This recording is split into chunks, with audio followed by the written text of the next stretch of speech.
కాసుల పురుషోత్తమ కవి, ఆంధ్రనాయక శతకం, తత్వజ్ఞత, శాస్త్రజ్ఞత, కావ్యజ్ఞత, రసజ్ఞత ఇవి మిళితం చేసిన గొప్ప రచన ఏదుంది అంటే ఆంధ్రనాయక శతకం 17వ శతాబ్దంలో వచ్చింది. అభినవ పోతనగా కీర్తి గుర్తింపు పొందిన రచయితలలో ఒకరు కాసుల పురుషోత్తమ కవి. కావ్యజ్ఞత, తత్వజ్ఞత, రసజ్ఞత ఇలాంటివి అంటున్నాను నేను.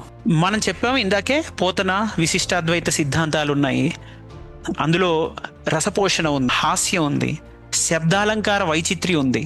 ఇవన్నీ మనం పోతనలో చెప్పినవే మన కాసుల పురుషోత్తమ కవిలో కూడా కనిపిస్తుంది. చారిత్రక నేపథ్యాన్ని మనం గమనిస్తే 17వ శతాబ్దం నాటికి శ్రీకాకుళ ఆంధ్ర దేవాలయం అనే ప్రతిష్టాత్మకమైన ఆలయం శిథిలావస్థకు చేరుకుంది. ఏంటి దానికి ఉన్నటువంటి ప్రతిష్టాత్మకత అంటే, అందులో ఆది దైవంగా కృష్ణా జిల్లాలో ఉన్న శ్రీకాకుళం అనే గ్రామానికి చెందినటువంటి ఆంధ్ర విష్ణువు ఆది దైవంగా గుర్తింపు పొందాడు. అలా కీర్తిస్తూ ఉన్నారు. ఆ శ్రీకాకుళ ఆంధ్ర మహావిష్ణువుకే అంకితం ఇచ్చిన గ్రంథం ఆముక్తమాల్యద కృష్ణదేవరాయలు రచించాడు.